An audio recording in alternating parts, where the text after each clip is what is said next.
Magandang Huwebes ng gabi. Naku, bilis ng oras, ang bilis ng panahon. Huwebes na ho ngayon. Bukas ho, Biyernes na. Pagkatapos, weekend na.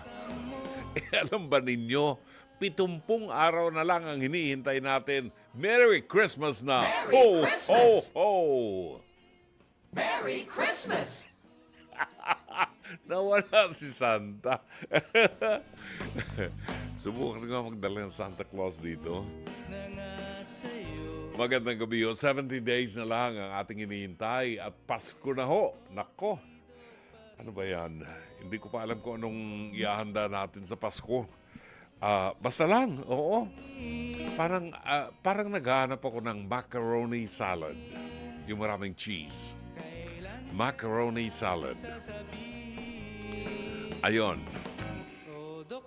So, ito si Brother June Banaag at welcome po sa ating programang Dr. Love hanggang alas 10 ng gabi. Ang ating producer si Jake Bakod nagtatanong kumusta raw ang balik taping natin sa face-to-face. Ay, very interesting yung mga episodes natin. Isa sa mga interesting episodes natin yung mangkukulam. Meron kami naging guest na mangkukulam. Pero inamin niya na talaga nangkukulam siya ng 2016 pa. The last time na nangkulam siya was 2016. Pero tumigil na raw siya. Tapos nagpakita siya ng paraphernalia niya, mga mangkukulam na, ano ang tawag doon? Manika ng mangkukulam. May mga nasa bote-bote pang ganyan na kung ano-ano mga chivachenes, di ba? Talagang inamin niya na mangkukulam siya. So ang tanong, meron ba talagang kulam? Totoo ba yun? When you speak of kulam, syempre, we speak of spirituality, di ba? Wala naman kasing ebidensya yan eh. Kaya nga walang madimanda dyan sa pangkukulam, walang ebidensya. Spiritual yan, di ba? So, kung merong kulam, the Bible says there is. Meron pong kulam talaga. Witchcraft kung tawagin dyan. Kasama yan, ka-level yan ng divinization, panghuhula, yung sa Quiapo, alam niyo, mga nanghuhula sa Quiapo, yan, kasama yan dyan.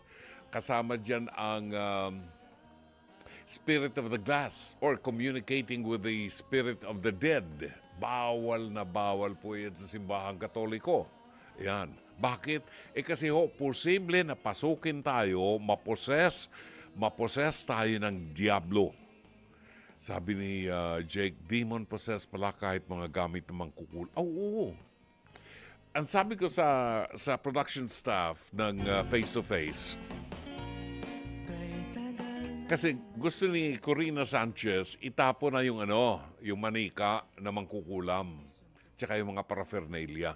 Sabi ko, hindi po ganun kadali ang pag-dispose ng mga gamit ng mangkukulam dahil yan po ay ginamit sa ini-offer, inihandog sa mga diablo, sa mga demonyo, sa mga bad, evil spirits. Hindi ho ganon. So, when you offer someone to the evil spirit, pinoposesyon. Kagaya halimbawa ng nakagawian nating mga Pilipino. Ako, maikwento ko lang ho. Nung pinapagawa ko yung building ko, hindi ko alam, yung first day sa paghukay ng foundation, yung tawag doon sa kapatas? Ano yung kapatas? Yung supervisor ng ng construction. Ang ginawa, nagpabili ng manok sa talipapa. Pinugutan ng ulo yung manok at saka ibinuhos yung dugo doon sa foundation ng bahay ko. Yun, inialay. Hindi ko alam, nang malaman ko, yari ng building ko. Sinabi nila. So, immediately, I called an exorcist. Yung official exorcist ng Diocese of Pasig, kaibigan namin, si Father Daniel, siya ang pinag-exorcise ko doon sa buong bahay. Pinag-exorcise ko kasi inialay sa diablo. Hindi po pwede sa akin. So, kapag inialay sa diablo ang isang bahay o isang bagay katulad ng manika ng mangkukulam, pinoposes ng diablo yan. Pumapasok ang diablo dyan sa bagay na yan. At hindi yan pwedeng hawak-hawakan mo, hindi pwedeng itapon-tapon mo lang yan kasi Andun ang Diablo gagamitin ng Diablo, papasok. Kung may nakakuha niyan, dinala sa bahay nila, andun na, mapoposes yung mga tao doon. So anong dapat? Dapat i-exorcise yung mga bagay na yan. At yun, sinabihan natin sila na huwag basta-basta itapon kasi delikado, ipa-exorcise. And I gave them the contact numbers of the exorcists in Quezon City, si Father Giorgio Cerudo na naging panauhin na natin dito, and Father Daniel Estacio ng Diocese of Pasig City. Well, at least may natutuhan tayo, di ba? Abangan nyo yan. At makita nyo, pag nakita nyo mangkukulam, talagang mukhang mangkukulam siyang ganyan. Oo. Abangan nyo yan sa face-to-face, harapan sa Channel 5. Alas 8:43 ang tumpak na oras.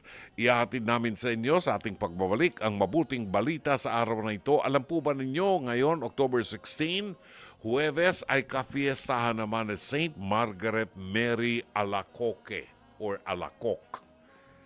Saint Margaret Mary Alacoque. Saan ba kami nagpunta?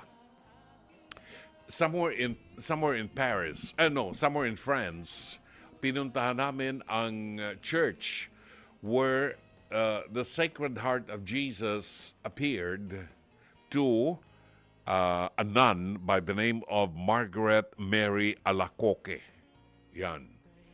Nagpakita ang Panginoon at He introduced the devotion to the Sacred Heart of Jesus. Itong si Mary Margaret Alacoque, hindi po naagnas ang kanyang katawan, no? I cannot recall the place, but it's somewhere in France na pinasyalan namin. And it's a beautiful place. And that's very close to ARS, very close to R, kung saan matatagpuan nyo ang hindi naagnas na katawan ni Saint Jean-Marie Baptiste Vianney. Yan. Anyway, pagbabalik po natin ang mabuting balita ay hatid namin sa inyo ngayong araw na ito ng October 16, araw ng Huwebes. Pagkain pang-spiritual.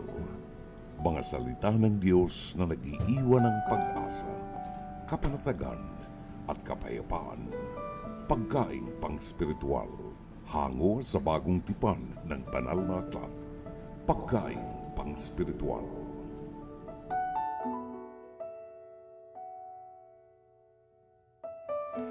Ang mabuting balita sa araw na ito ng Huwebes, at 16 ang Oktubre, kafiestahan ni Saint Mary Margaret or Saint Margaret Mary Alacoque, ay matatagpuan sa 11 kabanata ng Ebanghelyo sang ayon kay San Lucas, talata 47 hanggang 54. Kahabag-habag kayo. Ipinagpapatayo pa ninyo ng magagarang libingan ng mga propetang pinatay ng inyong mga ninuno. Sa gayon, kayo na rin na nagpapatunay na sang-ayon kayo sa ginawa ng inyong mga ninuno, sapagkat sila ang pumatay sa mga propeta at kayo naman ang nagtatayo ng libingan ng mga ito. Dahil dito'y sinabi rin ang karunungan ng Diyos, magsusugo ako sa kanila ng mga propeta at mga apostol. Ang ilan ay papatayin nila at ang iba namay uusigin. Sa gayon, pananagutan ng saling lahing ito ang pagpaslang sa lahat ng mga propetang pinaslang mula ng likhain ang daigdig. Magmula kay Abel hanggang kay Zacarias na pinatay sa pagitan ng dambana at ng dakong banal. Oo, sinasabi ko sa inyo, mananagot ang sanlibutan ito. Kahabag-habag kayo, mga dalubhasa sa kautusan, sapagkat ipinagkait ninyo ang susi ng kaalaman. Hindi na nga kayo pumapasok, hinahadlangan pa ninyo ang mga ibang nais pumasok. At umalis si Jesus doon. Mula noon, tinuligsan niya ang mga tagapagturo ng kautusan at ng mga Pariseyo at pinagtatanong tungkol sa maraming bagay upang masilo siya sa pamagitan ng kanyang pananalita. Ito ang mabuting balita ng Panginoon. Pagkain pang-spiritual. Mga salita ng Diyos na nag-iiwan ng pag-asa, kapanatagan at kapayapaan. Pagkain pang-spiritual. Hango sa bagong tipan ng banal na aklat. Pagkain pang-spiritual. Alas 8:47 ng gabi. Aba, gusto ko lang pasalamatan po. Meron tayong isang listener na tawagin na lamang natin sa pangalang Mama Wilms. Mama Wilms. Siya po ay nakikinig sa atin buhat sa Alabang, no? Siya po ay nakikinig sa atin mula pa noong 1997. Ibig sabihin, magmula nung magsimula ang programang ito ng 1997, nakikinig na ho siya. Hanggang ngayon, nakikinig pa rin siya. At nais nating pasalamatan si Mama Wilms. Thank you very much sa pag-alaala po ninyo. Sabi niya, your program has been part of my life. Salamat. Salamat po ng marami. Mama Wilms, thank you very much. Pinadalhan po niya ako ng isang bagay na talagang magagamit ko. At ito ay parang tea, ginger, calamansi, chumachenes. Ginger, calamansi, parang salabat. Yun, di ba? Kailangan natin yan sa boses natin. Palagi tayong minamalat-malat, lalo kung malamig, di ba? Yun, maraming salamat po sa inyo. And thank you. Alam nyo sa aming mga broadcaster, mahalaga po yung ipinadala nyo. And ibig sabihin lang you're concerned. No? You're concerned about us. Thank you so much, Mama Wilm. Salamat po ng marami. I will start using it tomorrow. No? Anyway, 8:49 ang ating oras. Atin pong alamin kung ano ang aral na ating mapupulot ngayong gabi sa ating Pez to Pez.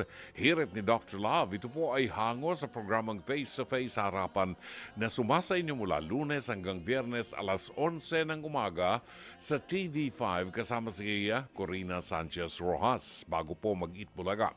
Kasama rin po rito ang harapan tagapayo si Attorney Lorna Kapunan, Dr. Camila Garcia at ang inyong lingkod, Brother June Banaag and Dr. Love ng True FM at True TV. At kung nais po ninyo na magpadala ng inyong mensahe, ang inyong opinyon, maaari po kayo magpadala ng inyong mensahe sa comment section ng ating live stream or ipadala po ninyo sa messenger ng Dr. Love Facebook page. Narito't panoorin po natin ang episode pinamagatang Ibinahay ang May Bahay. Narito. Nako, pinalayas na nga ng landlord na sulutan pa ng kinakasama. Ano ba yan? Yan raw ang kanyang naging masakit na kapalaran. Japs, humarap ka na.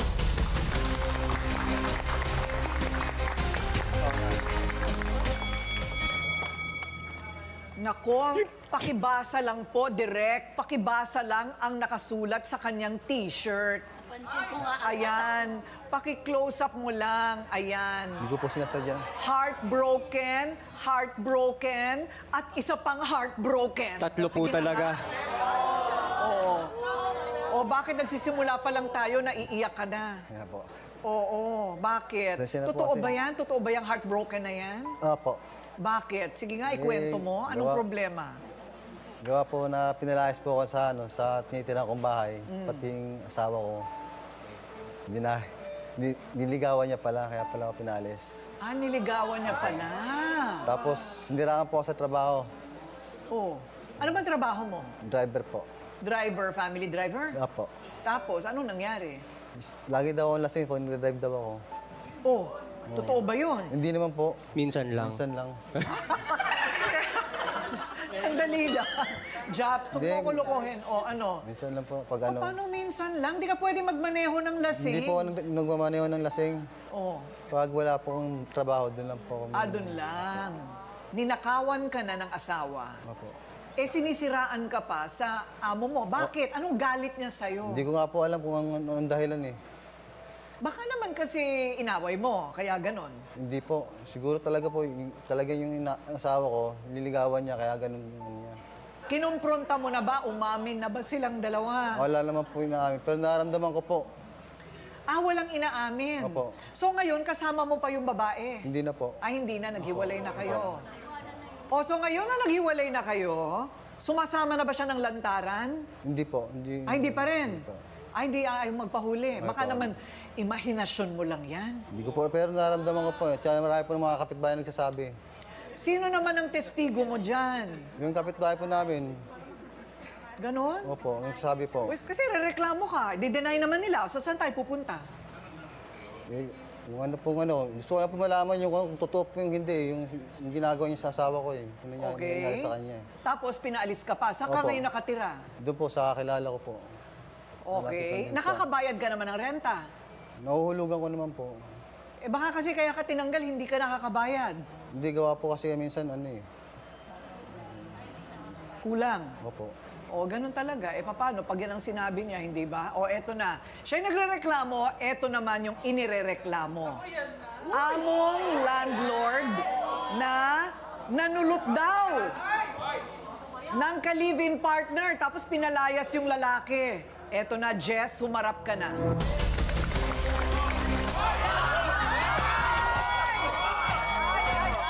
Ay. Mahirap na yung ganyan. Napaka ano mo, pati asawa ko, nadali mo. Oo. So ikaw bang may-ari ng bahay? Yes po. Ikaw may-ari ng bahay. Tapos ang paupa ay kwarto. Opo. Tama ba? Yes po. Okay. Natitipuhan mo ba yung asawa niya? Hindi po. Oo. Totoo yan, maraming nagsasabi sa kapitbahay. Nang magkasama daw kayo, naginom, minsan sa bahay pa. Malabo yun, pre. Malabo yun. Ikaw Isa sa kasi bahay lagi kapag kang ano, lasing. Kaya yung lasing. asawa mo, Hindi, lagi na nagsasabi talaga mga kapitbahay, na magkasama kayo sa bahay, minsan nagkukulong kayo sa bahay. pag may wala ako, lalabas may na basta biyaya sa ako. kapitbahay, pre. Wala Masyado kang ang ano eh. ebidensya na nakita mo ba kami na Ay, sus. Oo. Panggigil ka, nakapanggigil ka. Okay, teka muna. Totoo ba na kaya mo pinalaya si Jap sa pangungupahan sa'yo ay tipo mo, natitipuhan mo o may karelasyon ka na sa kanyang asawa o kinakasama? hindi po walang katotohanan po yung Totoo yun, sinasabi di niya. na nagsasabi ng kapitbahay eh. Lagi yung sabi, pati si Aling Lita, sinasabi na magkasama daw kayo sa loob ng bahay. Naku, Pero totoo ba na parati kayo magkasama? minsan lang po, nagbibigay lang po sila. So, teka muna. So, friends kayo talaga Friends nung lang kanya po, ka. Anong opo. pangalan niyang asawa mo? Loren, Ha? Loren? Opo. So, magkaibigan kayo ni Loren. Ha? Medyo po. Oo. Okay. wala kami yun. Tutang ka eh. Di ma'am, kasi Inaari ka pa eh. Pasalitain natin si Jess. marami Sige. po kasi siyang reklamo sa asawa niya. Kasi po, ginagawa kong bumbay sa paupahan yan, ma'am eh. Di naman, at least nagbabayad naman ako sa'yo ah. Babayaran ako, 3.5 po kasi yung upa niya sa akin. So, binabayaran lang ako monthly, 1K. Ganyan. At least nagbabayad naman sa'yo, hindi naman Okay. So, yung asawa niya, laging may komento sa kanya. Nagpupunta sa akin, naglalabas siya sa loob. Kasi di niya na naabutan laging normal to eh. Laging lasing. Tapos siga-siga pa dun sa lugar namin. Ano ibig mo sabihin siga-siga? Ma'am, parang paglasing, nagmamahoy na. Hindi totoo yan, ma'am. Ganun na nga po yung bayad sa akin sa upahan. Ginagawa na nga akong hulugan. Ganun pa yung asal niya. Parang ano naman. Parang siga-siga, Oo. sabi mo. Okay. Pero hindi ka naman inaaway. Hindi, yun na nga po eh. Marami nagre-reklamo sa akin na mga nangungupahan din na ayaw sa kanya. So, ano ba yung nauna? Na pinaghinalaan mo muna na may relasyon sila ng kinakasama mo o yung tinanggal ka sa bahay mo? Ano ba ang nauna dyan sa dalawa? Hindi po. Oh. Ito po kasi yan. So, naghihinala po siya na naghihinala sa akin. Di ko lang po alam kung yun lang yung dahilan niya para hindi siya makabayad Hindi, ng upa. talagang Parang totoo ginagamit talaga lang niya yun. po Hindi ko na- nag-iinala, maraming sasabi ng kapitbahay. Okay. So para patunayan na wala kaming nung asawa niya, lumayas Ayos, kayo ah. dito. Parang gano'n. Magawa Umalis na lang ka kayo ng para kwento. walang gulo. Tama naman yun, Opo. ano? Tama naman yun. Magawa Diyos ka ng na lang, kwento. oh. Kung Talagang marami kang totoo yun. hinala, ay di umalis na lang kayo. Opo. Ngayon, may utang pa ba siya sa'yo ngayon? Meron pa po. Magkano? Nasa 2 months na lang po yun eh. Naulugan niya po ng 1.5. Nasa 5K na lang. So mga 5K. Okay. So, yung asawa mo saan na napunta? Hindi ko na po alam, binaya na po. Hindi ko pa napapalit sa akin. Teka muna, Jess, wala ka bang asawa? Meron po, nasa ano po eh, nasa Bacolod. Nasa Bacolod. Opo. Ayun. Pero nagkakaano na po kami. Matagal na po kaming walang di nagkikita. Kasal ba kayo? Opo, kasal. Kasal? Opo. Aba, kasal. Oh. So ngayon, hindi ka pwede mag-girlfriend kung kasal ka. Hindi po, hindi nga po. Oo. So nasa na ngayon si Loren? Hindi ko po Kunyari Hindi ka ko pa po eh. alam kung nasaan siya. Wala na po akong balita eh. kunwari. Kasi pinalis ko nga po sila eh. Ayun. O, ano naman ang katibayan mo na nagkikita pa rin sila? Hindi, marami po mga kapitbahay po nagkikita po sila eh. Alam mo, lahat ngayon may cellphone, sabihin mo kunan ng litrato. Ganyan nga po, kulang na lang po sa amin. Eh, yun, kulang, yun talaga ang pwede mo lang maging basehan para pagdudahan mo yan. Kasi kung wala ka ebidensya, paano? Di ba? O bakit naman, pati yung amo daw niya, sinisiraan mo siya? Hindi po, concern lang po ako sa kanya kasi pangit pong magmaneho ng lasing eh. Hindi, talaga talagang Magmamaneho ka ng lasing. Dalawa kayo mapeperwisyo eh. Hindi ko alam kung ano Ikaw, pa tsaka yung sa'yo. amo mo. Di ba? Alam mo, klaruhin natin yan. Tingnan nga natin sa mga kakampi ninyo kung isa sa kanila ay may katibayan. Kasi sa pagitan ninyong dalawa, pareho kayong walang katibayan eh. O ikaw, lalo na, wala kang katibayan, di ba? Siya ang magpapatotoo na si Jess mahilig raw makipag-date sa mga may karelasyon. Ha? Totoo ba yon, Stacy? Humarap ka na, kakampi ni Jax. Parang di ka nga hayop ka, kunwari ka pa. Ano, Jess, ilang beses mo ako inaya para mabawasan yung upa ko? Nag-usap na tayo, sabi mo hindi mo na uulitin eh. Taga lang, Stacy, may tanong ako. Anong ebidensya mo bakit ganyan ka magparatang kay Jess? Ano bang nangyari sa inyong dalawa ni Jess? Nawalan po kasi kami ng trabaho ng asawa ko noon. Delayed po yung upa. Okay. Nag-offer po siya. Akala ko Inawin mo ano yung offer? In-offer po ng offer po ng payment. Kumbaga bawas po sa upa. Ano ang kapalit? Sasamahan ko lang daw po siya lumabas. Pero hindi ko pinatulan yun. Hindi ko pinatulan pero ilang beses mo ko inaya. Ilang beses. Tapos gagawin mo din sa pinsan ko. Ugali mo na talaga yun. Sana bumawi ka na lang sa ugali eh. Hindi ko alam kung anong gusto mong patunayan sa buhay mo. Meron palang gano'n indecent proposal? Hindi ko po kasi alam yung ugali niya. Ano lang din po, yung tinagal ko dyan, 6 months lang din po kami. Nag-iwalay din po kami ng asawa ko. Nagkalabuan kami dahil sa kanya. Ah, gano'n? Bakit naman? So naninira ng relasyon sa madaling salita, ganon. Opo, hindi ko po alam. Pero alam, 3 po kasi naging asawa niya. Yung nasa Bacolod, yun yung pinakasalan niya. Pero yung mga nandito, hindi ko alam kung nasaan. Pero alam ko may mga anak din yan sa iba. Ugali mo na talaga yan. Kuya Jess, bakit hindi na lang sa single? O kaya, Kaya nga. ba't kailangan sa may asawa? This. Ano, Hindi para ko alam pakita eh, sila naman kung saan lumalapit sa Kung saan kanya. lumalapit, ano ka masarap? Ang pogi naman. Masarap ka ba? Di naman sa pag-ano na may jura ko. May tsura. Pag may problema sila, parang... Kuya Sa'yo Jess, pumupunta. Nakakaramdam ka ba ng thrill doon? Ng challenge? may Masarap problema ka ako, ba? ganito, ganyan. Siyempre, nandito ako para Para sa kanya, balasubas naman daw talaga si Japs. Kaya dapat lang mapalayas. Wilson, humarap ka na.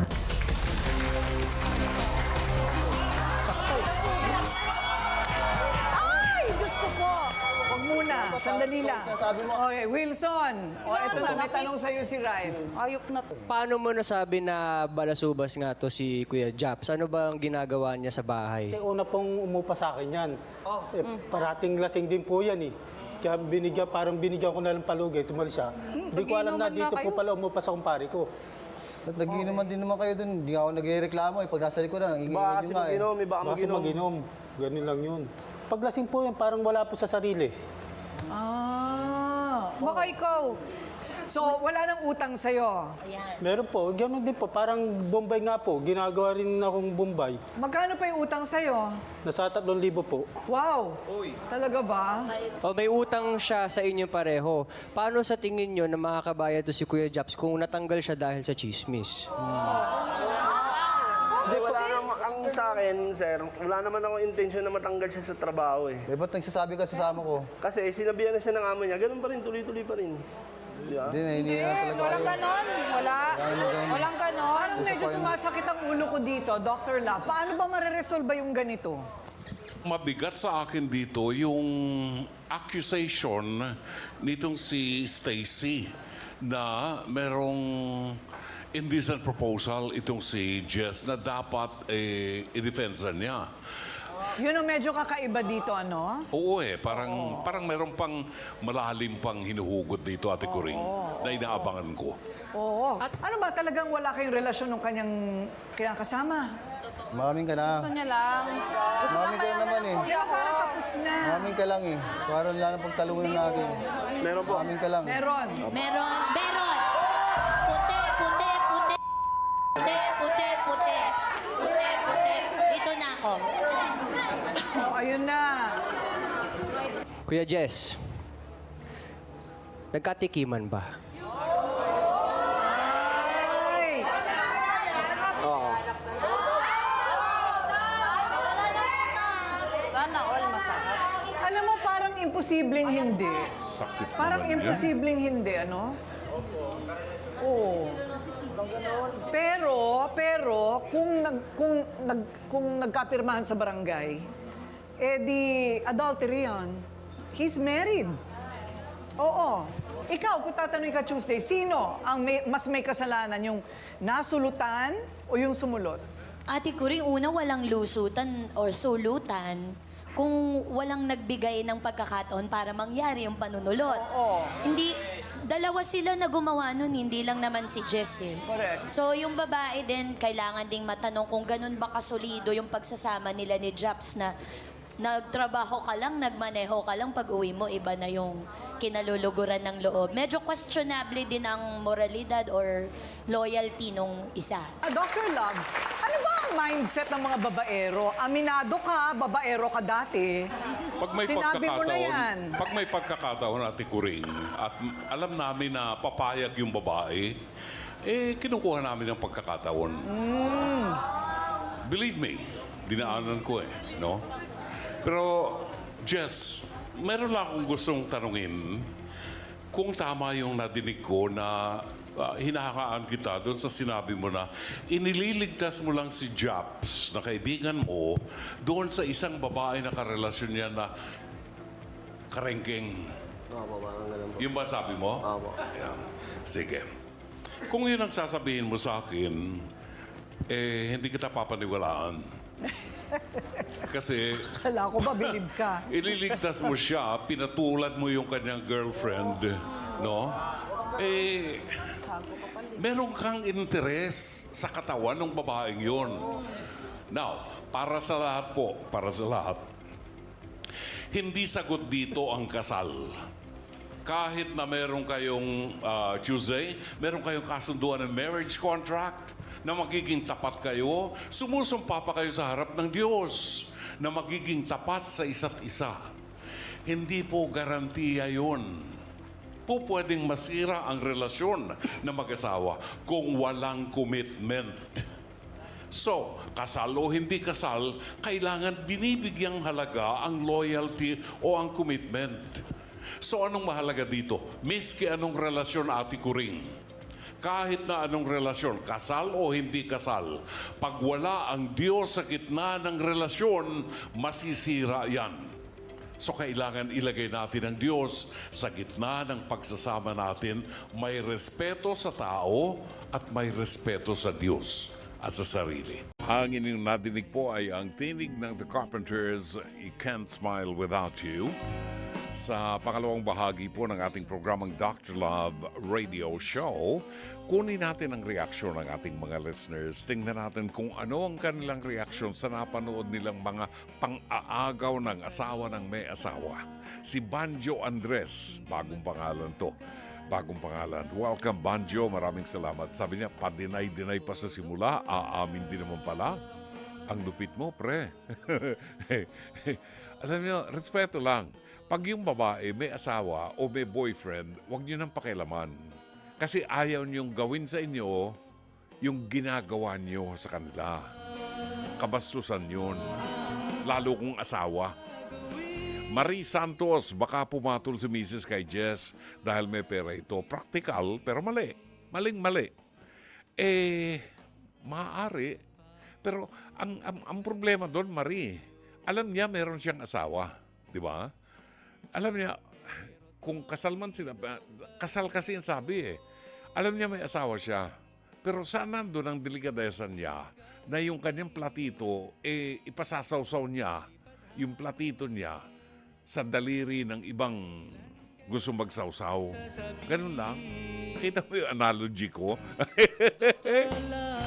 Lovely Huego. Ay, bagong pangalan to. Welcome po sa Dr. Love, Lovely Huego. Posible po sigurong matinik talaga itong si Jess, talaga nahulog sa kanyang asawa ng Japs. O may something siguro si Japs, kaya sumama ang partner niya kay Jess. Marami ng mga kwento, no? Marami ng tanong. Leo Villasor, naku Dr. Love at Ate Kuring. Ang gulo naman nila. Melita Pintor Herbias, sinamantala mo ang asawa niya, ginawa mo na lang kabit. Kasi pumayag din yung babae, di ba? Maria Carmina, galing mo Jess ha? Napaniwala mo kung walang nangyari sa inyo nung partner ni Japs. Tapos aaminin mo pala. Jen Magno, hoy Jess, ano bang meron sa mga may sabit na kinahihiligan mo sila? Tapos ginagamit mo pa ang pera para pang-akit. Pero mabuti na lang at hindi siya pinatulan ni Stacy. Di ba? Ay, yan ang ano eh. Yan ho ang problema talaga sa ating lipunan. Pero hindi naman lahat ganyan. Merong matitino, maraming matino, pero merong mga walang pagpapahalaga sa kanilang mga commitment. Alright, narito muna at yung mga nag-text sa atin. Again, ang pasalamat namin kay Mama Wilms ng Alabang na nakikinig sa ating programa since 1997 na nagpadala ng tea, ginger tea. Maraming salamat, Mama Wilms. Thank you very much. Si Francis Anthony Gador ng Antipolo City, bumabati po ng magandang gabi. Roberto Ignacio, kadadalo ko lang sa Mega Job Fair sa ikalawang araw po at pakitugtog naman po yung kahit anong kantang pamasko ni Mariah Carey para po sa akin kasi may ingrown toenail ako ngayon. Naku, may ingrown. Magpa-pedicure ka na doon sa marunong, ha? Para matanggal yan. Lance Abilion, happy Thursday po sa lahat. Buhat sa Sampaloc, Shari Picho ng Seattle, Washington. Maria Erica Yeklo Pera ng San Pedro, Laguna. Riza Templadong parang kape. Na bumabati rin ng belated happy birthday kay Dr. Ed Trinidad ng Pasay City. Lori Feria Flores ng Pasay. Julieta Sugitan ng Macau. Wow, masarap ng pagkain. Chinese food dyan sa Macau. Engineer Mercy Santos, magandang gabi po. Shout out and happy birthday to Tony Caballero ng Pasay City. Happy birthday, Tony! Sana mabusog mo kami. Alani Hungko, maraming salamat po. Al Villaflor ng San Pedro, Laguna, good evening. Shout out kay Angelita Banatao, kay Jobert Dacera Tripoli ng Barangay Imelda Baybay City, Leyte. Abraham Hussein na hanggang ngayon ay nakatutok pa rin sa atin. Hindi siya nagbalik ng Saudi Arabia, no? Baka na siya, nag-retire na ng Barangay Katwiran 1, Baco, Oriental, Mindoro. Magandang gabi rin kay Edwin Romero. Magandang umaga na dyan sa Los Angeles, California. Nagpapacheck ng attendance and Merry Christmas daw. Belen Vertudazo ng Paranaque. Chato Sacluti. Hello, Chato. Good evening. Susan Reyes Montinola ng San Pedro, Laguna. Evelyn Fortunado ng Real, Quezon. Nicole Sueno, hello po. Good evening po, Dr. Love. Shout out po at nakakapagod sa bahay. Maraming trabaho. Mabuti na lang po. Andyan yung 105.9 True FM. Habang nagtatrabaho, nakikinig po buhat sa Antipolo City. Thank you. And then, batiin natin ng Kumbawa ang kaibigan natin dyan po sa Tokyo, Japan, si Andrea Enomoto ng Tokyo, Japan. Mishko, Ohio. Hello, my favorite voice, Dr. Love. Tagal na kitang pinapakinggan sa DZMM noong 1997 pa. Maraming salamat, Mishko, Ohio. Sana po magkausap tayo at magkakilala man lang tayo para mapasalamatan kita ng lubos. Thank you, ha? Marjan Dominic Mamhot ng Paranaque, Catalina Santiago Tolosa, Garcia Vincent ng Gloucestershire, UK. Shout out sa Garcia and Valeros family ng Nueva Ecija.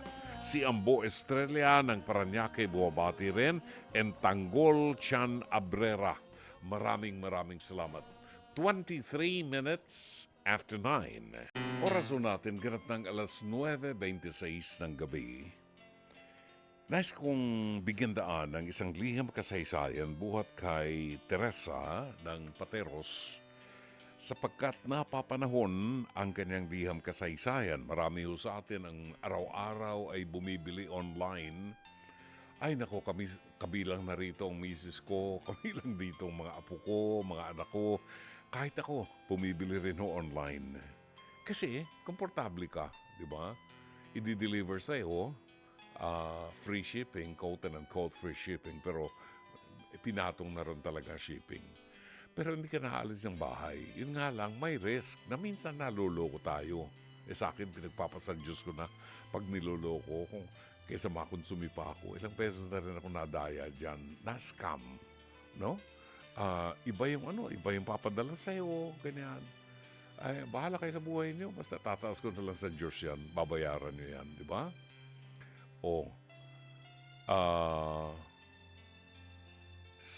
Sino sa relo? Talaga?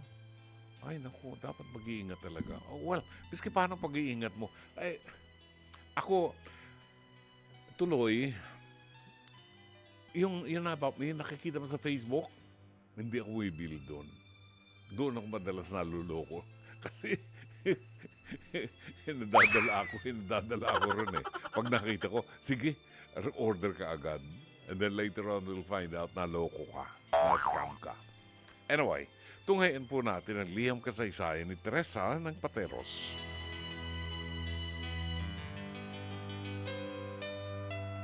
Dear Dr. Love, may mga sandaling nagre-reklamo tayo dahil sa mga bagay na hindi natin nakukuha.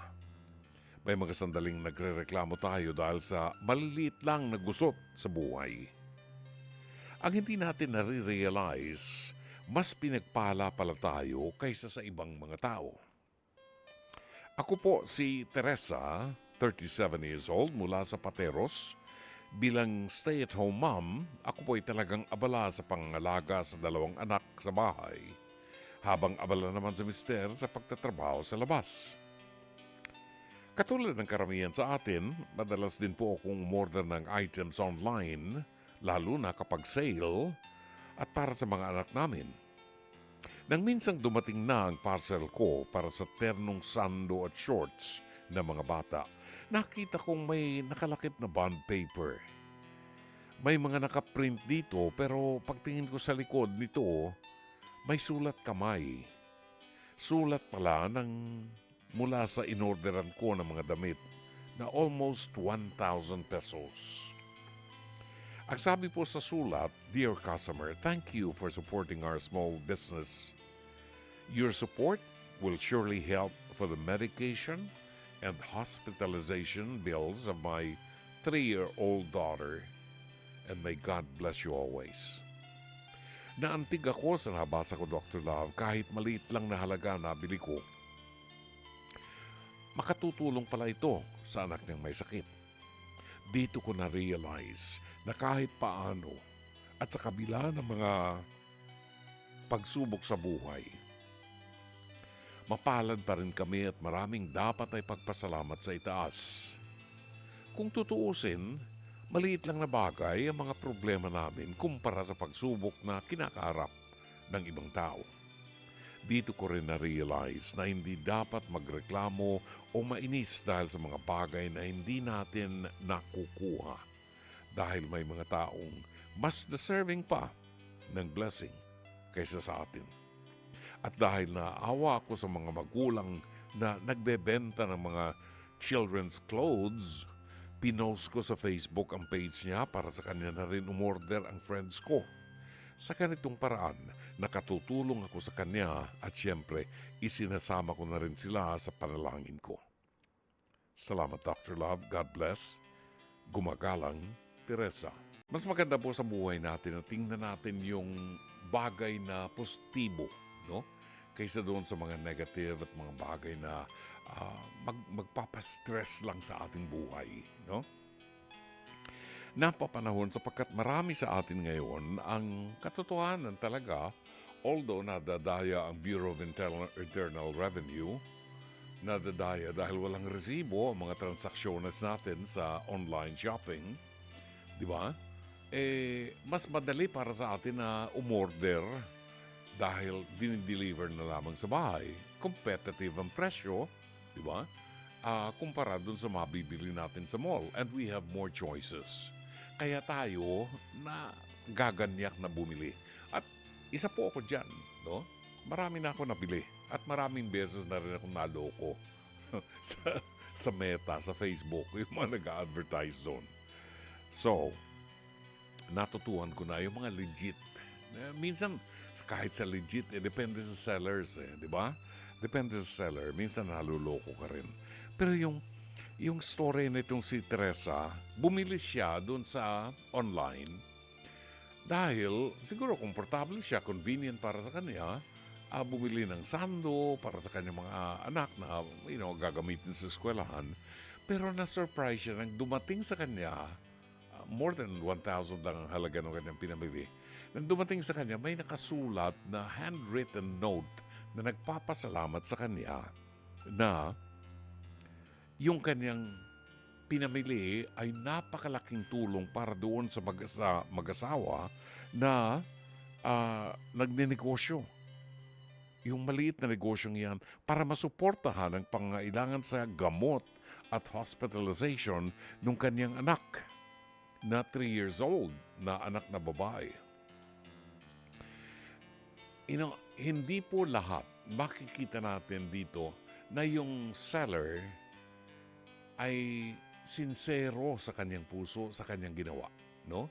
Hindi lahat po ng bibilhan natin at maswerte na kayo kung binilhan kayo, kung bumili kayo at pinadalan kayo ng handwritten note ng seller na nagpapasalamat sapagkat nakatulong kayo sa kanilang anak.